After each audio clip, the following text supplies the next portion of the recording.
Ever since I started my catering business, I've poured my heart and soul into it. What began as a humble food truck during my college days has grown into a full-service catering company.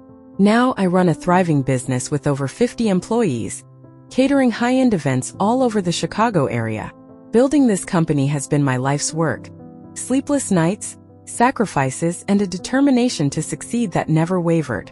After nearly a decade, I've created something I'm truly proud of. That's why what happened at my younger brother Matthew's wedding last weekend was so unbelievable. To give you some context, I've been estranged from my family for the past 6 years. My mom passed away when I was just 14, and within a year my dad remarried Lisa, now my stepmother. From day one, Lisa made it clear she wanted no reminder of my mom around. She convinced my dad to erase any trace of her, and he went along with it, which caused a lot of tension between us.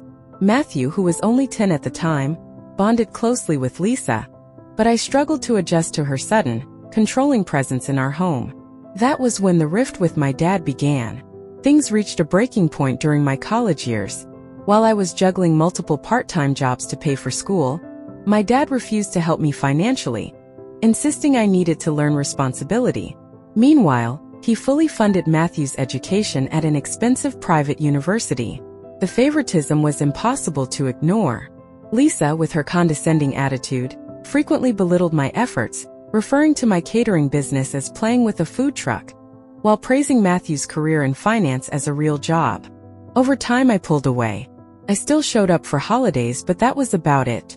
The final straw came 6 years ago when I found out, after the fact, that my dad and Lisa had sold our childhood home and moved without telling me.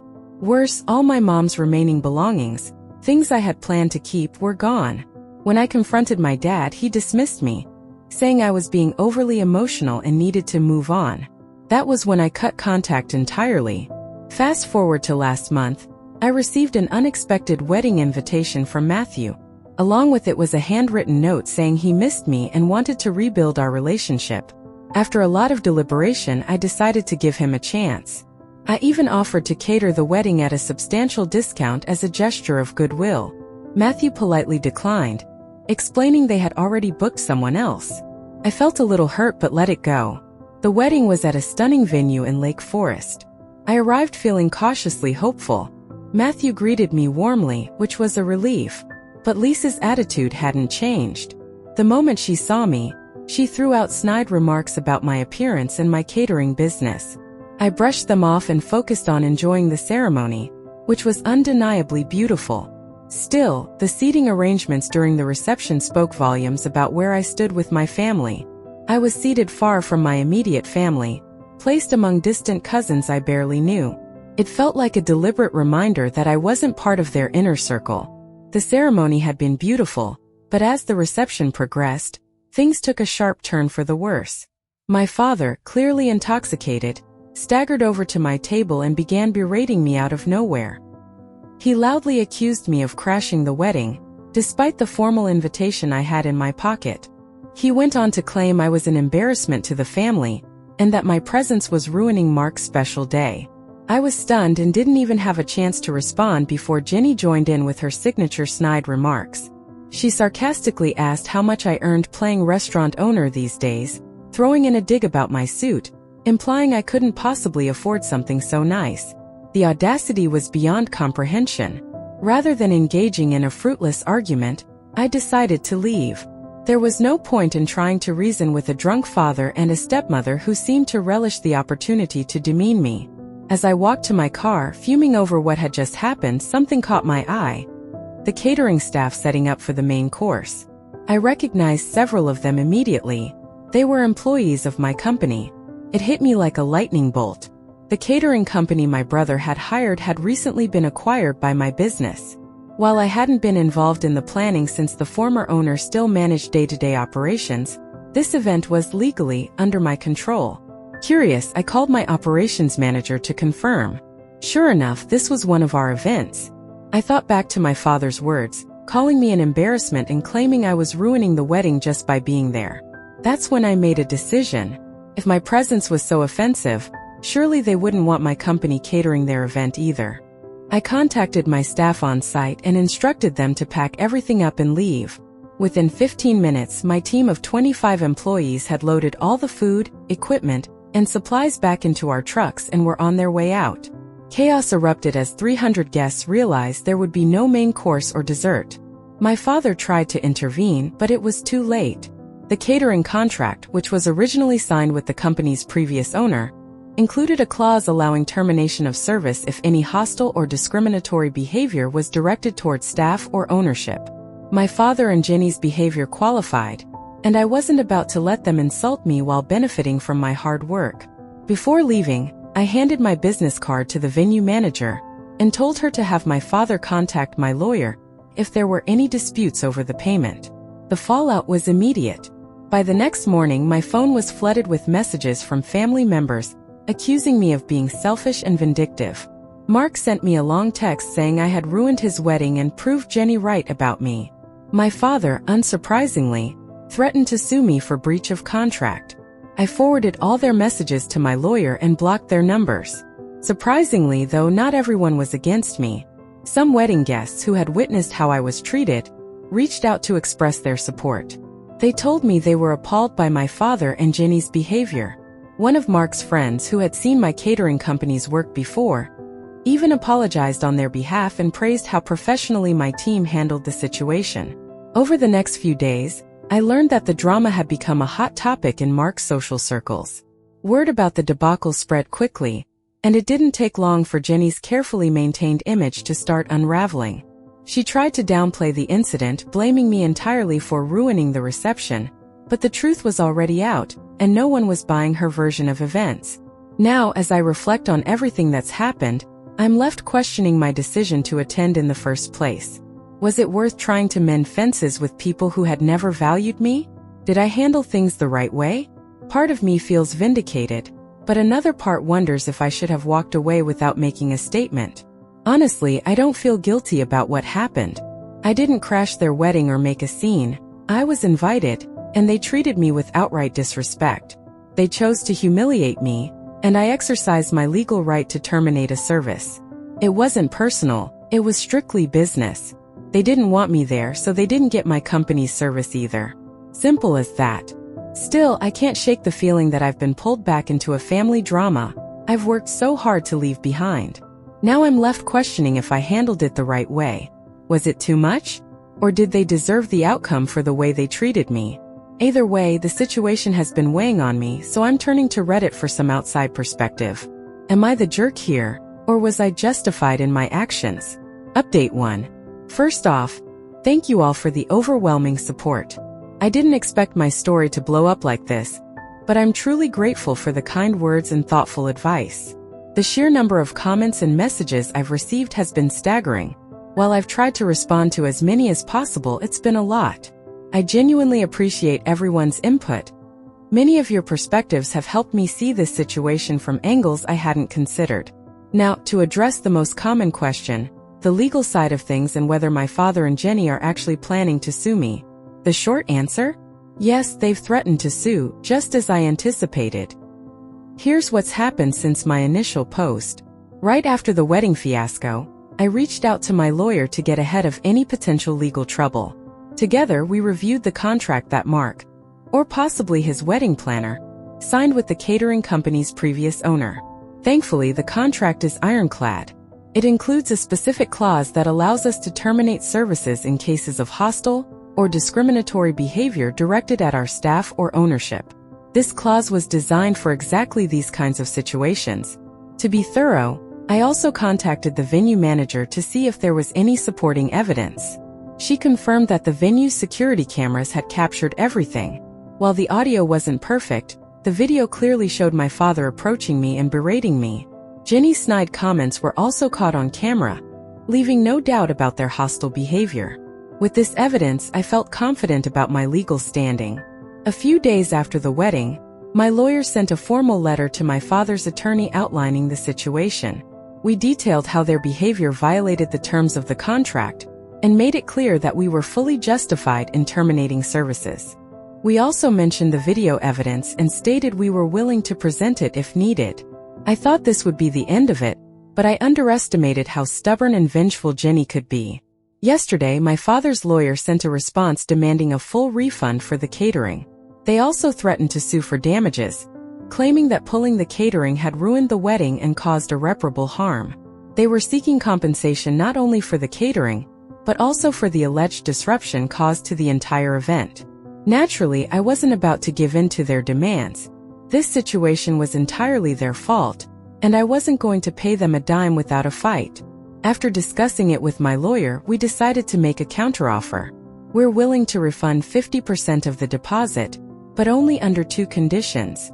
They must sign a non-disclosure agreement (NDA), which means they can't talk about the situation publicly or leave negative reviews about my company online. They must acknowledge in writing that their behavior was the primary reason for the termination of services. I'm not doing this because I think I owe them anything. This is purely about avoiding unnecessary legal battles that could drag on for months or even years. It's a way to close the chapter without letting them drag my name or my business through the mud. We're still waiting to hear back from their lawyer, but for now I feel like I've taken the right steps to protect myself and my company. I've also realized something important through this experience. Just because someone shares your blood doesn't mean they'll treat you with love or respect.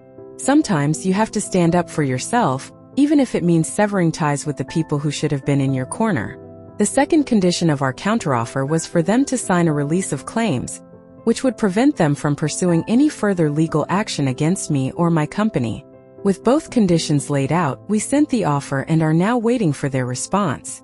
Despite the legal back and forth, Jenny has already been trying to stir up trouble. The venue manager called me a few days ago to inform me that Jenny had been attempting to post negative reviews about my catering company online. In her reviews, she accused us of sabotaging the wedding and intentionally ruining the day to make her family look bad. Thankfully, the venue manager was able to block her attempts before they gained traction. My legal team is monitoring the situation closely, and if Jenny continues to spread false information, we'll treat it as defamation and escalate accordingly. Oddly enough, the chaos from the wedding has led to some unexpected positives for my business. Several wedding guests have reached out to compliment how my staff handled the situation, with some even expressing interest in hiring us for their own events.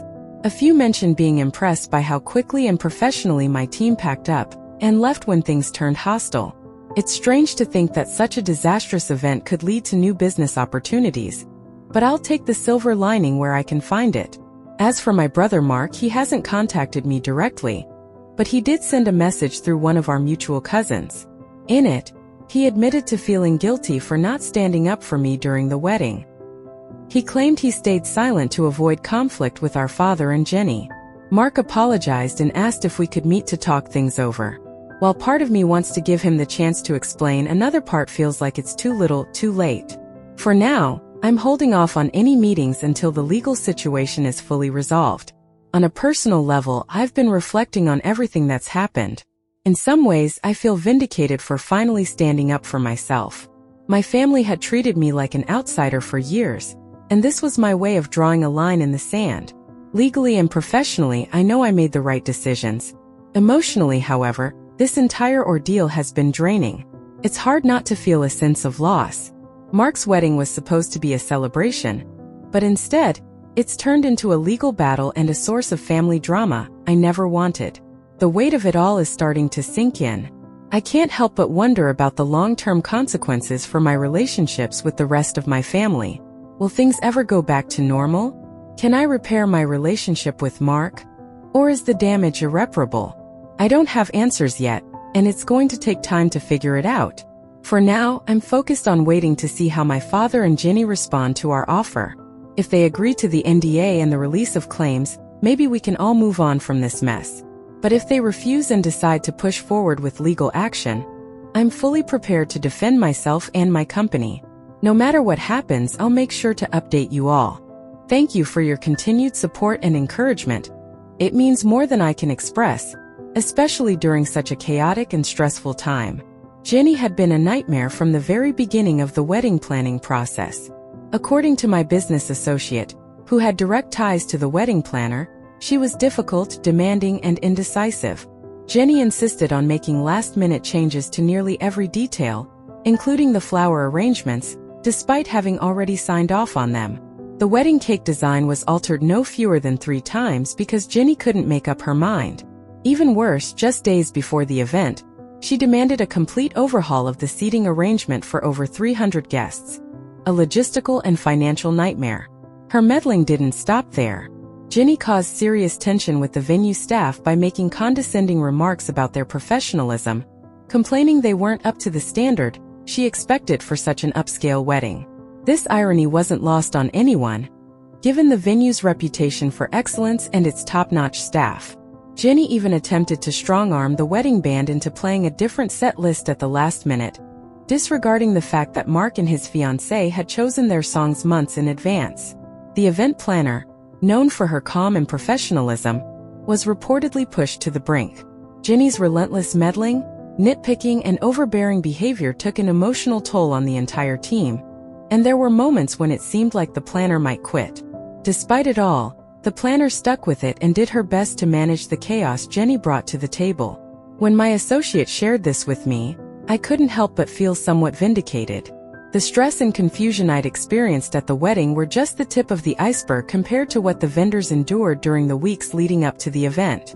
I wouldn't put it past Ginny to continue pushing boundaries, given her history, but the most surprising development came from my brother Mark. I hadn't expected much from him after the wedding fiasco, but it seems the fallout has impacted his own marriage. From what I've gathered through mutual acquaintances and a few cousins, Mark and his new wife have already had their first major fight over what happened at the wedding. Apparently, his wife was horrified by the way our father and Ginny treated me and confronted Mark about it afterward. She told him in no uncertain terms that allowing his father and stepmother to humiliate me was unacceptable, and that he should have stood up for me.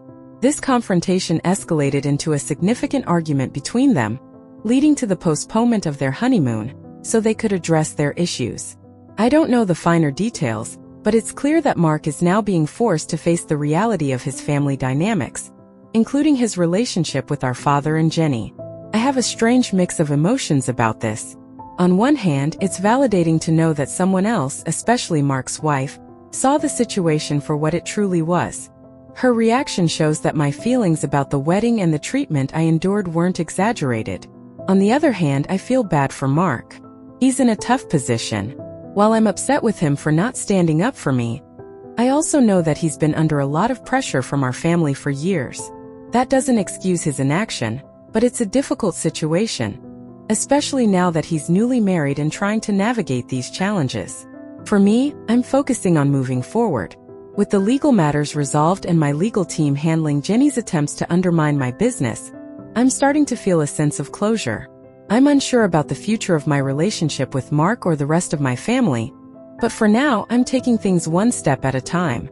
I've received a lot of encouragement from my staff, business partners, and even some family members who have reached out privately to express their support. Knowing that I have people in my corner has been a huge source of comfort. Yesterday, I met with Mark for coffee. It was an emotional meetup I wasn't entirely sure I was ready for, but I felt it was necessary. Our conversation was long overdue, and we both knew it. Mark broke down and apologized for years of enabling Ginny's behavior and our father's favoritism. Seeing him visibly shaken made it clear how much he's been carrying on his shoulders. Mark admitted that he had always loved me but recognized his complicity in letting Ginny dictate the family dynamics. This admission was a significant step, and hearing it directly from him was cathartic in its own way. During our conversation, Mark revealed something shocking. Ginny had been controlling our family dynamics through financial manipulation for years. He disclosed that she convinced our father to put most of their assets in her name, including partial ownership of Mark's condo. Mark had no idea this was happening and felt completely blindsided when he found out. This revelation explained a lot about the underlying tension within our family and Mark's frustration. While the conversation didn't fix everything, it was a step toward understanding. Mark admitted he has a long way to go in addressing the damage caused by years of enabling toxic behavior, but he expressed a genuine desire to repair our relationship. For now, I'm cautiously optimistic about our future as siblings. As for the rest of my family, I'm keeping my distance from Ginny and my father. I've learned the hard way that some relationships are too toxic to salvage, and protecting my peace is more important than maintaining superficial family ties. I'll continue to focus on my business, my life, and the people who genuinely support and respect me. If there are any more updates, I'll be sure to share them. Thank you all for your encouragement and support. It's meant more than you know. I received confirmation that my father's lawyer had finally agreed to our settlement offer. After what I assume were lengthy discussions between my father, Jenny, and their legal team, they chose to accept the partial refund and sign the non-disclosure agreement, NDA. This morning, they finalized all the necessary documents, and we processed the refund, 50% of their deposit, minus the costs we had already incurred for food, staff, and travel. With this, the legal dispute is officially resolved. The settlement letter was formal and lacked any apology or acknowledgement of their actions, but I wasn't expecting one. What mattered most was that they agreed to the terms, and I could finally put the legal side of this debacle behind me. Unfortunately, while the legal issues may be over, the personal fallout is far from resolved. Jenny has continued her attempts to retaliate, and her actions have escalated to alarming levels. She has been actively trying to undermine my business by contacting several of my employees, fishing for information about how my company operates. Thankfully, my staff are loyal and know better than to engage with her, especially given the circumstances. I've instructed all employees to forward any communication from her directly to our legal department. Jenny's vendetta didn't stop there. She has also been reaching out to my business partners on LinkedIn, spreading false accusations about my character, and claiming that I ruined her son's wedding on purpose. This isn't just petty. It's malicious and crosses a serious line. To address her attempts to sabotage my reputation, my legal team has sent Jenny a cease and desist letter.